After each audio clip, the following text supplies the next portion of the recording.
बिस्मिल्लाहिर्रहमानिर्रहीम। आज हम जिस लेक्चर के बारे में देखेंगे वो हमारे पास होगा सिलेक्शन टूल। ठीक है, सिलेक्शन हम किस तरह कर रहे होते हैं। लास्ट लेक्चर में हमने देखा था कि मूव टूल को हमने किस तरह यूज़ करना है, आर्टबोर्ड टूल क्या होता है। आज हम देखेंगे जो हमारे पास सिलेक्शंस के टूल होते हैं इसमें हम क्या क्या कर रहे होते हैं। ठीक है, इसमें हमारे पास डिफरेंट टूल्स होते हैं। रेक्टेंगुलर मार्की टूल होता है जिसके ज़रिए हम यहाँ पे सिलेक्शन करके जो अपने बॉक्सेस वगैरह बनाते हैं या बाकी चीज़ों को हम मैनेज कर रहे होते हैं। अब इसके अंदर ये हमारे पास है रेक्टेंगुलर मार्की टूल है, ठीक है, एलिप्टिकल मार्की टूल है। ये हम किस लिए यूज़ करते होते हैं। इनसे पहले जो है मैं आपको कलर्स के बारे में आइडिया दे देता हूँ। अब ये हमारे पास दो कलर हम सिलेक्ट कर सकते हैं अपनी मर्जी के मुताबिक। यहाँ पे आपने सिर्फ एच पे क्लिक रहने देना है। ये आपके पास होता है कोड के, जब भी हम यहाँ पे कोई भी चेंजिंग करते हैं तो यहाँ पे कोड भी हमारे पास चेंज हो रहा होता है। ठीक है, ये आपके पास कलर टून होती है। कलर टून आप अपनी मर्जी के मुताबिक जो है वो चेंज कर सकते हो और ओके कर सकते हो। बैकग्राउंड कलर आप अपनी मर्जी के मुताबिक जो है वो चेंज कर सकते हो और ओके कर दो। ठीक है, दो कलर आपके पास जो है वो सिलेक्ट हो जाते हैं। इसको हम इस तरह चेंज भी कर सकते हैं। ठीक है, अपनी मर्जी के मुताबिक। इधर भी आपके पास वही कलर्स आ रहे होते हैं और इधर भी हमारे पास वही कलर्स आ रहे होते हैं। रेक्टेंगुलर मार्की टूल हमारे पास क्या है, मैंने लास्ट लेक्चर में आपको बताया था कि सबसे पहले हम न्यू लेयर बनाते हैं। कोई भी काम करना हो, सिंगल से सिंगल काम भी, छोटे से छोटा डॉट भी आपने लगाना है तो उसके लिए भी आपने क्या करना है कि न्यू लेयर क्रिएट करनी है। मैंने न्यू लेयर क्रिएट कर ली लेयर 1 के नाम से। ठीक है, अब सिलेक्शन की तरफ आते हैं। रेक्टेंगुलर मार्की टूल हमारे पास होता है कि मैं अपनी मर्जी के मुताबिक जितना मर्जी एरिया जो है वो सिलेक्ट कर लूँ। एग्जाम्पल के तौर पर मैंने इतना एरिया सिलेक्ट कर लिया। ठीक है जी, अब हमने क्या करना है, शिफ्ट बैक स्पेस दबाना है। शिफ्ट बैक स्पेस दबाने के बाद हमारे पास दो कलर आ जाते हैं, फोरग्राउंड और बैकग्राउंड कलर। फ्रंट वाला फोरग्राउंड कलर होता है, बैक वाला बैकग्राउंड कलर होता है। मैं फोरग्राउंड कलर करके ओके कर देता हूँ। अब ये मेरे पास एक चीज जो है वो बन गई है। ठीक है, अब एक चीज बन गई, लेकिन इसके साइड पे जो है वो अभी ये सिलेक्शन वाला एरिया खत्म नहीं हुआ। सिलेक्शन भी हमने जो है वो रिमूव करनी होती है। कंट्रोल डी आप दबाएंगे तो ये देख रहे हैं कि आपके पास सिलेक्शन जो है वो रिमूव हो गई है। ये जो सिलेक्शन, इसे सिलेक्शन बोलते हैं। ठीक है, कंट्रोल डी आप दबाएंगे तो आपके पास सिलेक्शन जो है वो रिमूव हो जाती होती है। अब ये एक चीज मेरी बन गई, लेयर 1 पे बन गई। मैं फिर न्यू लेयर क्रिएट करता हूँ, मैं फिर यहाँ पे इतना एरिया क्रिएट करता हूँ, शिफ्ट बैक स्पेस दबाता हूँ। ठीक है, फोरग्राउंड कलर देना है, बैकग्राउंड देना है। मैंने बैकग्राउंड दे के ओके कर दिया। मेरी एक चीज फिर बन गई, कंट्रोल डी कर देना है। यानी कि हर दफा आपने न्यू लेयर क्रिएट करनी है और आपके पास वो चीज बनती जानी है।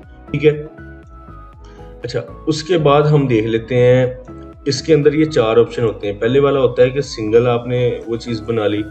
सेकंड वाला होता है कि मजीद उसके अंदर सिलेक्शन ऐड करते जाना है। अगर आपको सिलेक्शन चाहिए मजीद तो आपने ऐड कर लेनी है। थर्ड वाला होता है कि आपने मजीद अगर माइनस करना है, वो एरिया सिलेक्शन नहीं चाहिए तो वो आप माइनस कर सकते हो। फोर्थ वन क्या होता है कि जितना एरिया आपको चाहिए सिर्फ उतना एरिया रहेगा, बाकी सारा जो है वो गायब हो जाएगा। ठीक है, इन चारों में ये डिफरेंस होता है।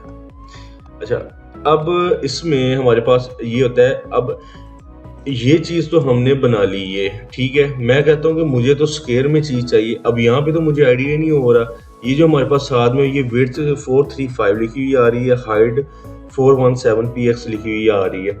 अब मैं कहता हूँ कि मेरी चीज स्क्वायर में आए और डिस्टर्ब भी ना हो। मैंने शिफ्ट दबा के जो है वो इस चीज को बनाना है।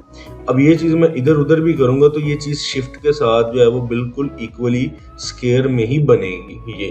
ठीक है, आपने क्या करना है, पहले आपने इतना एरिया ड्रॉ कर लेना है। अब मैंने शिफ्ट दबाना है, मैंने शिफ्ट दबा दिया। ठीक है, ठीक है, जितना एरिया आपने बनाना है आपने क्लिक करके छोड़ दिया। शिफ्ट मैंने अब उठाया। शिफ्ट दबाना भी बाद में है, शिफ्ट उठाना भी बाद में है। ठीक है, ये चीज आपने माइंड में रखनी है। शिफ्ट दबा के कोई भी चीज अगर आप बनाएंगे तो वो आपकी बिल्कुल इक्वल विड्थ और हाइट के साथ बनती होती है। ठीक है, यहाँ पे आपने कोई भी चीज बनानी है तो वो आपने इसी तरह ही बनानी है। ठीक है, उसके बाद हम आ जाते हैं ये एलिप्टिकल मार्की टूल। वही कंसेप्ट है, चारों टूल्स वही हैं। ठीक है, कि सिंगल जो है वो हमारे पास हम जिस तरह मर्जी जो है वो क्रिएट कर ले। सेकंड वाला जो है मजीद बंदा प्लस करता जाए। ठीक है, थर्ड वाला जो है वो बंदा माइनस करता जाए, जितना एरिया भी आपने माइनस करना है। फोर्थ वाला हमारे पास क्या होता है कि जितना एरिया चाहिए सिर्फ वो है, बाकी जो है वो रिमूव हो जाएगा। अब इसके अंदर सेम वही कंसेप्ट है कि कंट्रोल डी से मैंने सिलेक्शन रिमूव कर दी। कि शिफ्ट अब मैंने दबाया है, शिफ्ट के साथ मैं सर्कल बना सकता हूँ, अदरवाइज तो मैं जिस तरह मर्जी उसको जो है वो ड्रॉ कर लूँ शिफ्ट के बगैर। लेकिन जैसे ही मैंने शिफ्ट दबाया वो चीज़ इक्वली जो है वो विड्थ और हाइट और सर्कल में चली गई। ठीक है, कंट्रोल डी से सिलेक्शन रिमूव कर देते हैं। एक चीज़ माइंड में रखनी है, जो भी आपने काम करना है वो सारा एक न्यू लेयर पे ही होना चाहिए। उसके बाद सिंगल रो मार्की टूल है, यहाँ पे क्लिक करना है, शिफ्ट बैक स्पेस दबा के और फोरग्राउंड कलर ओके कर देना है और कंट्रोल डी दबा देना है। ये आपके पास सिंगल लाइन लग गई है। ठीक है, ये सिंगल रो थी और ये कॉलम है, इन दोनों में सिर्फ इतना डिफरेंस है। शिफ्ट बैक स्पेस दबा के ओके कर देना है। ठीक, अब ये मैंने बना दिया एक लेयर पे बनाने का मुझे नुकसान क्या हुआ ये आपके सामने है। ये चीज़ से हमने हमेशा बचना है कि हमारे पास हमने जितना काम करना है वो सारा एडिटेबल होना चाहिए। ये चीज़ अलहदा होनी चाहिए, ये वाली चीज़ अलहदा होनी चाहिए, ये चीज़ अलहदा होनी चाहिए, ताकि मेरा क्लाइंट मुझे कहे कि इस चीज़ को चेंज कर दो, मैं उसको फ़ौरन चेंज कर दूँ। मेरा क्लाइंट कहता है कि इसको चेंज करना है, मैं इसको फ़ौरन चेंज कर दूँ। यानी कि जो चीज़ की रिक्वायरमेंट है जिस तरह हम उसको जो है वो फ़ौरन चेंज कर सकें। ठीक है, ये हमारे पास था rectangular marquee tool, elliptical marquee tool, single row marquee tool और single column marquee tool. Next में हम जो है वो मजीद आगे सिलेक्शन टूल को देखेंगे कि हमारे पास हम किस तरह जो है वो इन चीज़ों पे काम कर रहे होते हैं। ठीक है जी, बहुत शुक्रिया।